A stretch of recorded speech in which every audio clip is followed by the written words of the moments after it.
Oi, gente, meu nome é Larissa, eu sou estudante de História do 7º semestre da FMU. Olá a todos, me chamo Jonathan, também sou estudante de História da FMU. Sejam todos bem-vindos ao nosso podcast 20 Minutos de História do Brasil.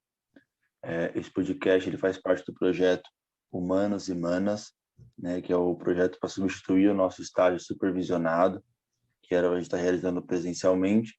Entretanto, devido a tudo que está acontecendo, a situação sanitária no Brasil e no mundo, né, a instituição encontrou essa forma de estar substituindo o nosso estágio presencial.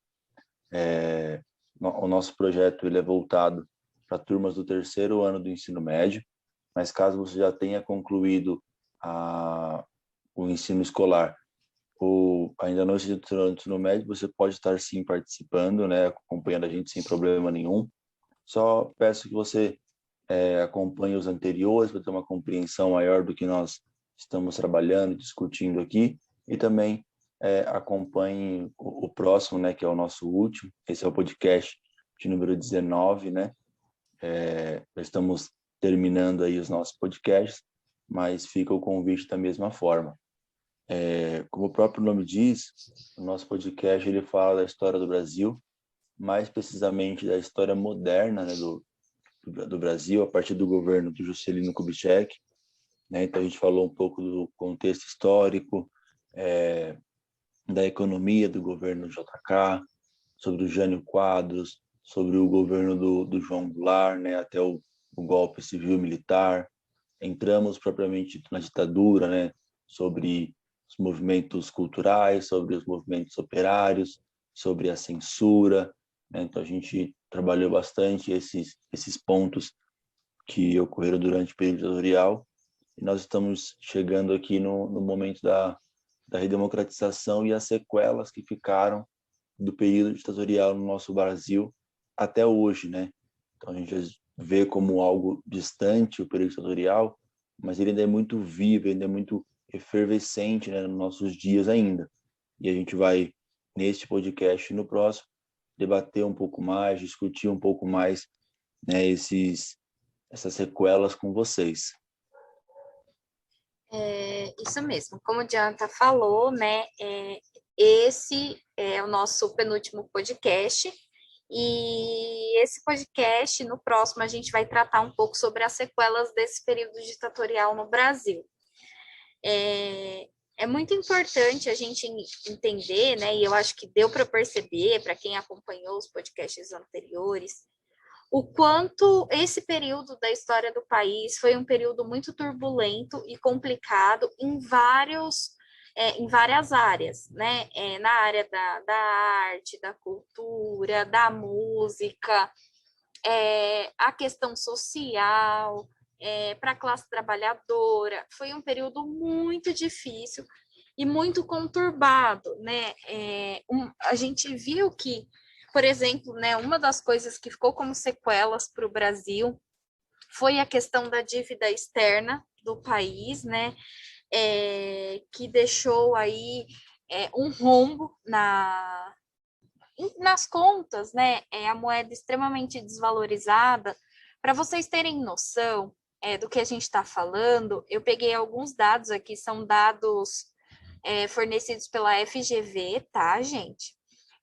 Então, de acordo com esses dados, a dívida externa no país em 1964, no momento do golpe, onde a ditadura já, perdão, aonde a situação econômica do país ela já vinha, né, bem ruim aí por conta de todos os empréstimos que o JK tinha pego, a dívida externa brasileira era de 3,3 bilhões de dólares.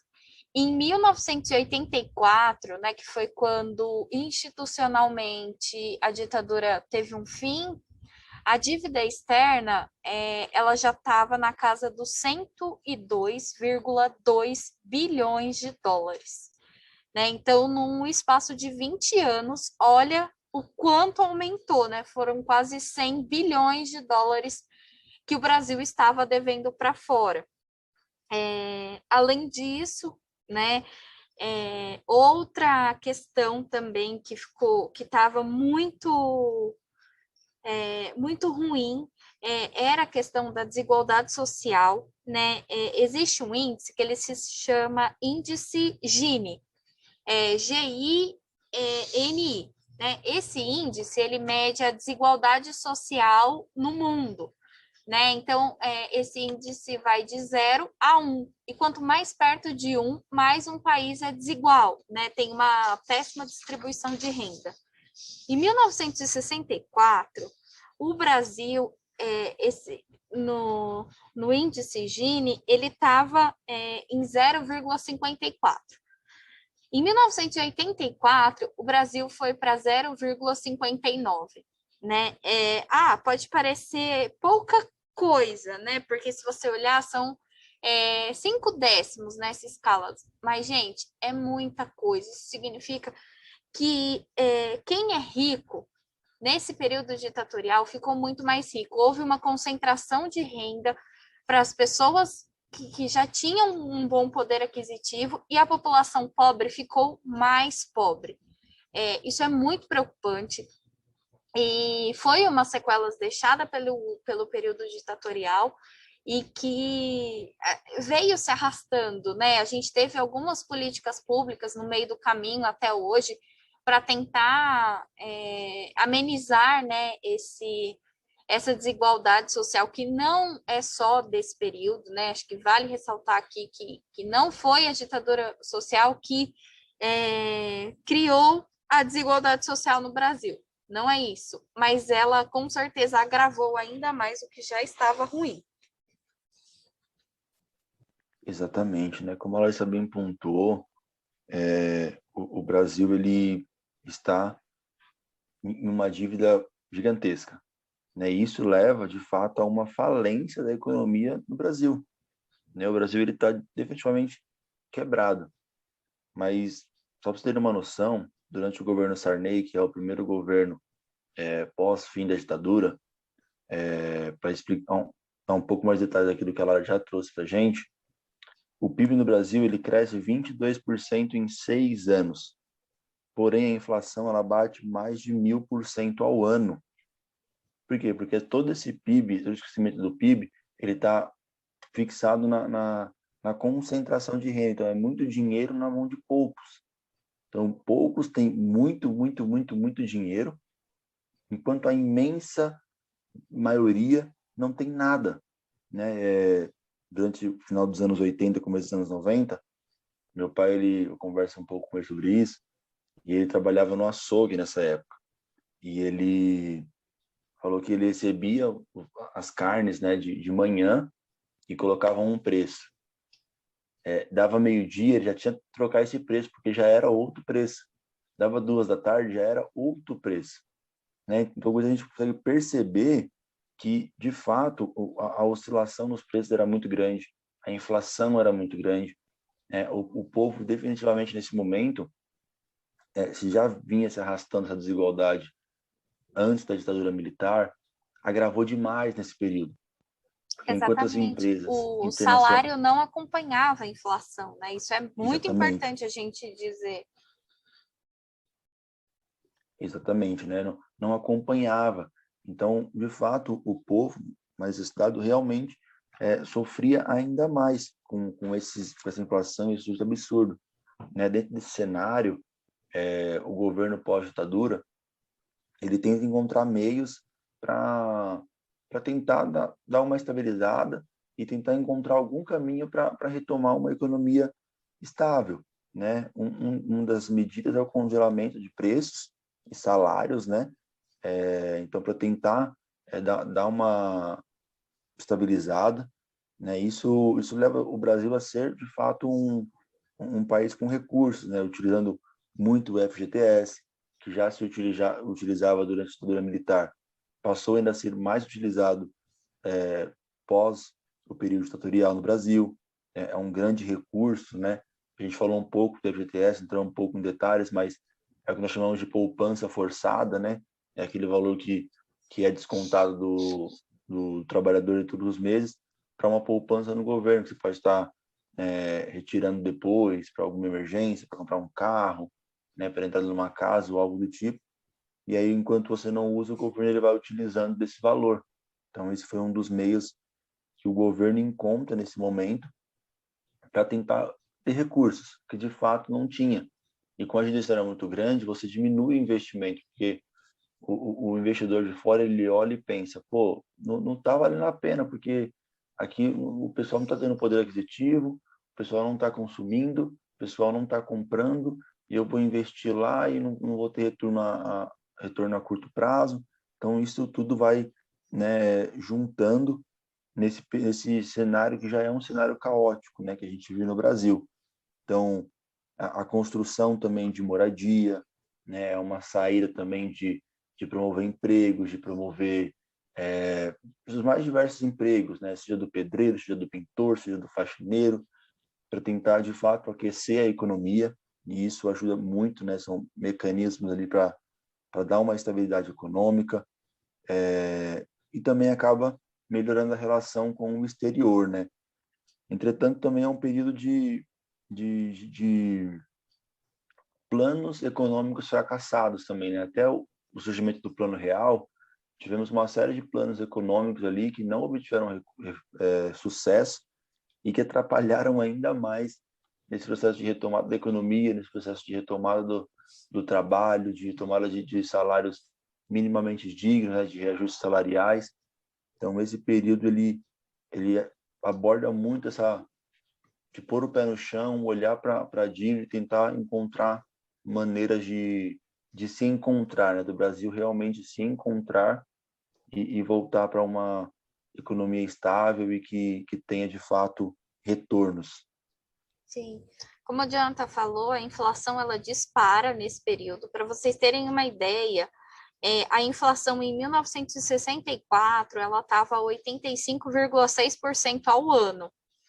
Em 1984, ela chega a 178,6% ao ano. Gente, é um aumento tão grande, praticamente, não, mais do que dobra, né, a inflação num período de 20 anos. Se hoje a gente já sofre com a inflação subindo 2%, 3% ao ano, imagina subir 80% ao ano, é muita coisa. E também, né, a questão dos trabalhadores, a renda e o poder de compra do brasileiro nesse momento cai muito, né? A ditadura militar termina com o salário mínimo quase pela metade do que tinha iniciado lá em 1964. Para vocês terem uma ideia, a gente convertendo em real, né? Para vocês terem uma ideia nos dias de hoje, fazendo um paralelo, esses dados também foram tirados da FGV. Em 1964, o salário mínimo seria de R$ 1.358,24. Quando termina a ditadura, em 1984, o salário mínimo está em R$ 759,18. Então, literalmente, o salário caiu pela metade, né? Então, as pessoas continuavam trabalhando e elas estavam... É como se hoje você entrasse no emprego ganhando R$ 2.000 e daqui a um ano, né, daqui um período, o seu salário não aumentasse, não acompanhasse a inflação, ele diminuísse para R$ 1.000. Então, toda aquela questão que a gente viu de fome, de desnutrição, de pessoas indo às ruas, né, principalmente no podcast do Movimento Operário, a gente falou bastante disso, as pessoas indo à rua, mulheres indo à rua com suas panelas vazias, batendo panela e falando, olha, a gente não tem o que dar de comer para os nossos filhos. Foi algo muito sério. Então, quando fecha, né, esse período ditatorial, realmente o brasileiro ele está numa situação de pobreza, né? Então é um momento que quem é pobre realmente está muito, muito pobre. Outro problema que a gente tem também é o inchaço, né, das cidades. É o momento que a gente, como viu anteriormente, não houve a reforma agrária. E aí, na verdade, o que era para ter sido a reforma agrária não aconteceu. Você teve uma precarização ainda mais das condições de vida no campo, que forçou essas pessoas a virem para os grandes centros. né? E aí, com o grande volume de migração de pessoas que vieram da região norte, nordeste, do centro-oeste, até mesmo do sul, em especial aqui para a região sudeste, né, nesse eixo Rio-São Paulo, você teve um crescimento desenfreado das cidades, muitos problemas urbanos, problemas de mobilidade, problemas de moradia, problemas de concentração de renda, né? Você tem muitas empresas nos grandes centros, mas nas cidades mais afastadas não tem. Então, como que essas pessoas vão trabalhar? Então, você teve literalmente não foi um crescimento das cidades, porque o crescimento geralmente ele vem acompanhado de algo estruturado, planejado, realmente foi um inchaço.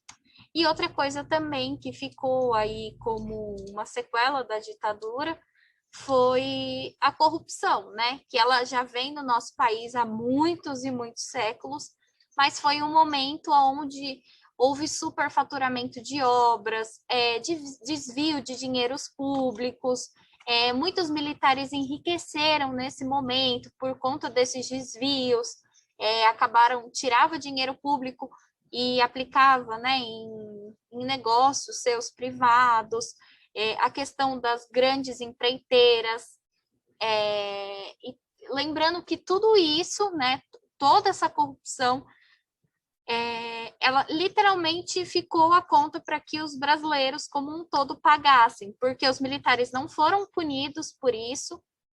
Como a gente falou no podcast anterior, a gente não vê a cara dessas pessoas, a gente não sabe o nome, a gente não sabe aonde foram parar, e simplesmente estava ali, né? O Brasil com uma dívida externa imensa, o trabalhador ganhando um salário muito abaixo do necessário para colocar comida em casa, um problema urbano gigantesco, né, que a gente tem até hoje. Então, é um momento também que você tem um grande aumento da favelização, as pessoas acabam indo para as áreas periféricas, porque não tem como pagar um aluguel em uma moradia que ofereça ali condições, né, adequadas, com saneamento básico.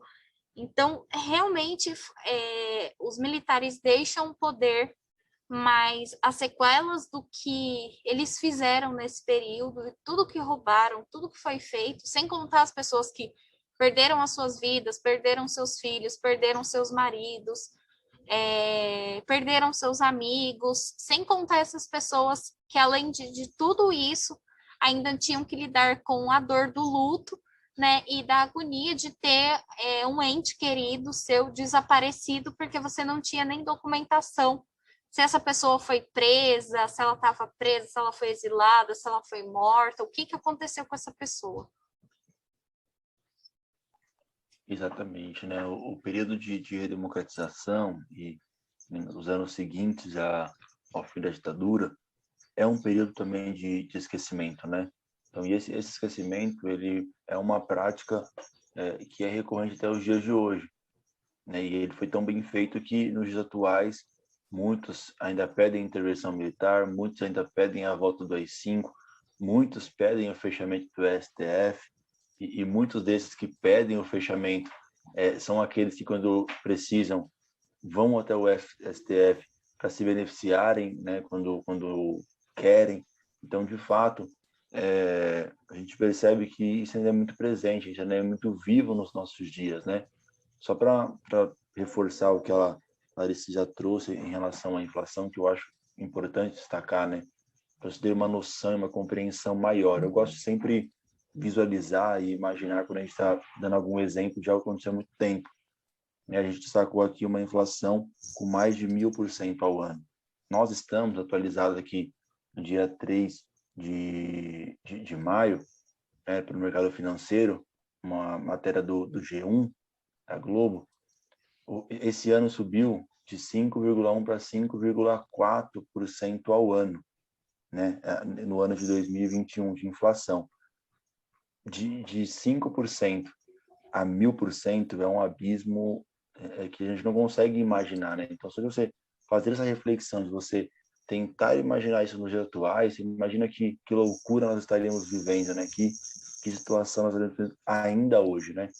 Então foi um período e foram sequelas assim que demoraram para ser feitos, demoraram para ser cicatrizados, para serem, né, ali para serem tapadas, naqueles buracos para serem tapados, porque de fato E algumas não foram, né? Tá até algumas não hoje. foram, exatamente. Então a gente deixa muito claro. Eu só queria dar um destaque para uma figura muito importante pós o fim da ditadura, que é o do Ulisses Guimarães, né? Que é uma figura muito interessante desse momento, né? Ele foi advogado, né? Formado pela USP, um agente direto, participou das reivindicações, da luta pelos direitos do povo, né? Participou da campanha das diretas já no início dos anos 80, foi presidente da Assembleia Nacional Constituinte e ele foi quem anunciou a promulgação da chamada Constituição Cidadã, que é que nós temos até os dias atuais, né? Então, de fato, ele é uma figura muito importante nesse processo de democratização, né? De tentar devolver ao povo, né, os seus direitos, devolver ao povo aquilo que é seu de fato, né, que deve ser assegurado pela Constituição através da nova Constituição de 1988.